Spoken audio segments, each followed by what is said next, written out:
image of an Illinois license plate with former Governor Ryan on the one side and Governor Blagojevich on the other, and it says, "In Illinois, our governors make our license plates."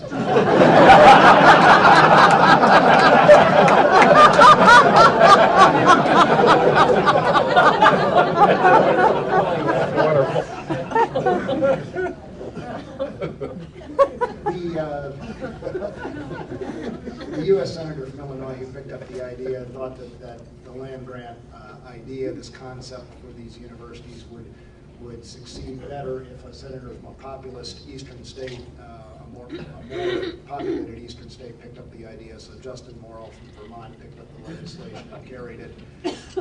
And it was signed eventually by Abraham Lincoln. And it's an interesting observation, I think, that in the middle of very demanding circumstances, an economy in shambles, in a transition from an agrarian to an industrial economic base, in the middle of what I think is probably the most devastating war in our nation's history, that in the midst of all those things, a group of leaders looked around and took a very long-term view and made a major investment in education. Now, they invested with land because they didn't have anything else to give at the time. But that investment still, I think, was had a great deal of force, and it was based on 4 premises that I think they all shared.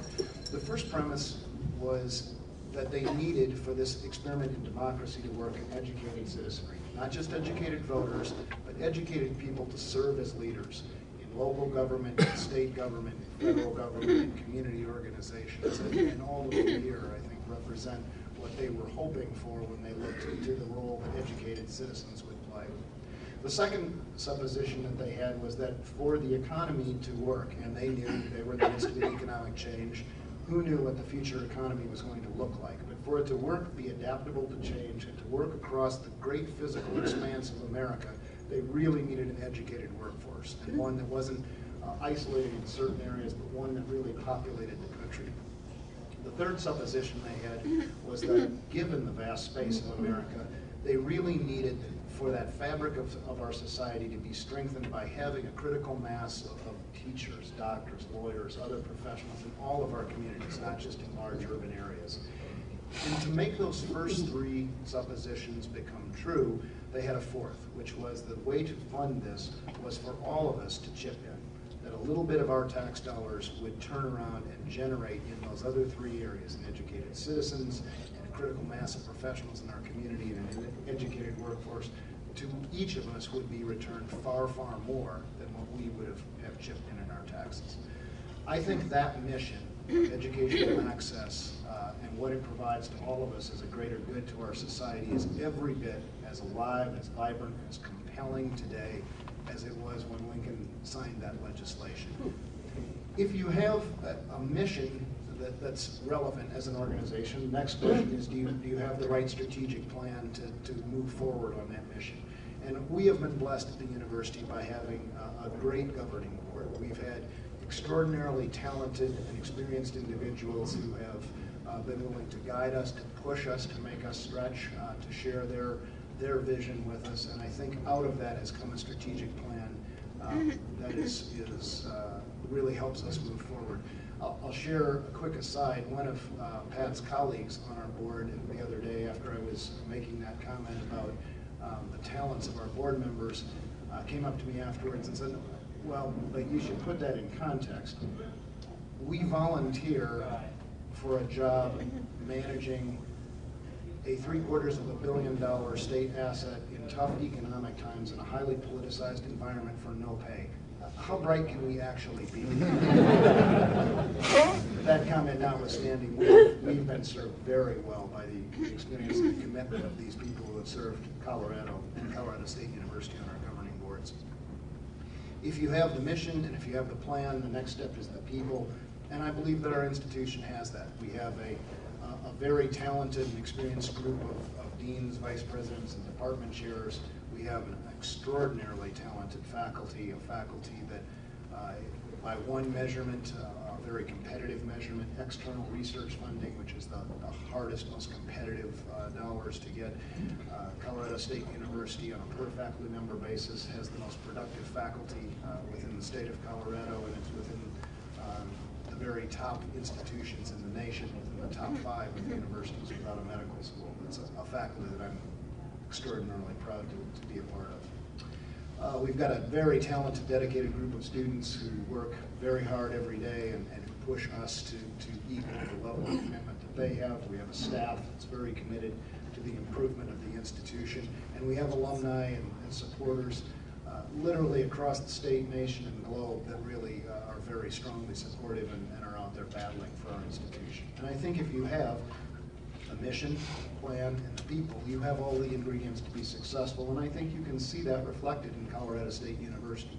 There is a level of excellence in this institution that I think we can all take a great deal of pride in. From one of the finest, if not the finest, college of veterinary medicine in the world, to world-leading programs in atmospheric science, infectious disease, cancer biology, the environment, a whole variety of other issues, clean and renewable energy. See, the danger with an academician starting to brag about his or her institution and not having the script is this could go on for a very long time. I'll stop there and say that it is, I think, a great institution. And I'll also put in a plug for the rest of Colorado's higher education landscape. We're fortunate in Colorado to have a very diverse and very successful set of higher education institutions with, in my opinion, enough commonality that we can work with each other, we can leverage off each other, and yet enough differences that there's not redundancy.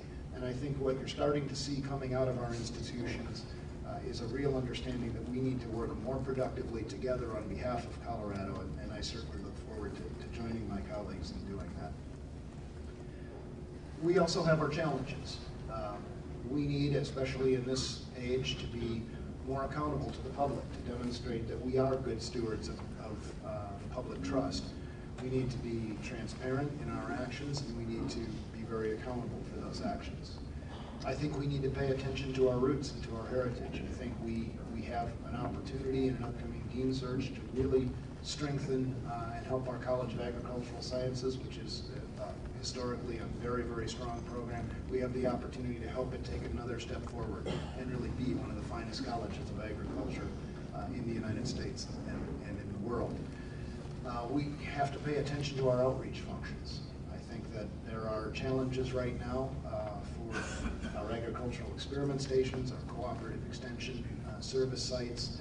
How do we best serve the needs of the communities in which those agents and those stations exist? That's going to be a challenge for us, and it's not one that we should back away from. It's one that we should welcome. How do we work with those communities to turn out the services that are needed by the society that we actually as an institution exist to serve? We need to pay more attention internationally. And this is, I know, an issue near and dear to the hearts of Rotarians, but this is an increasingly global society, and it is, I think, difficult to envision successful universities that aren't internationally connected.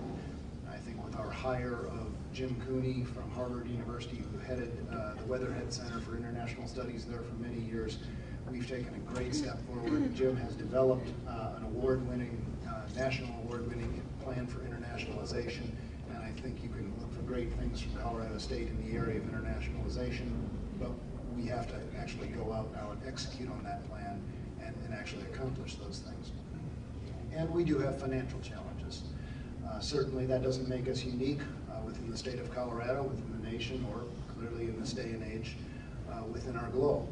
There will be cuts that will come forth, and we have been taking steps to prepare for those. In the last 2 months, I've trimmed $1.5 million in administrative expenses from central university offices, and we'll make more cuts as we go forward. Our cuts will be tiered. We'll start with central administration. We'll go to units that support academics, but not the academic units themselves. We'll look to administration within the academic units as a third cut. And I think we'll do everything in our power to maintain the academic heart and soul of any institution, which are the classrooms, the laboratories, the faculty, and the students reside. Over the past several months, back to when I was serving as provost and executive vice president, we've been asking deans and vice presidents to prepare for budget reduction scenarios. So while I wouldn't say that by any stretch of the imagination we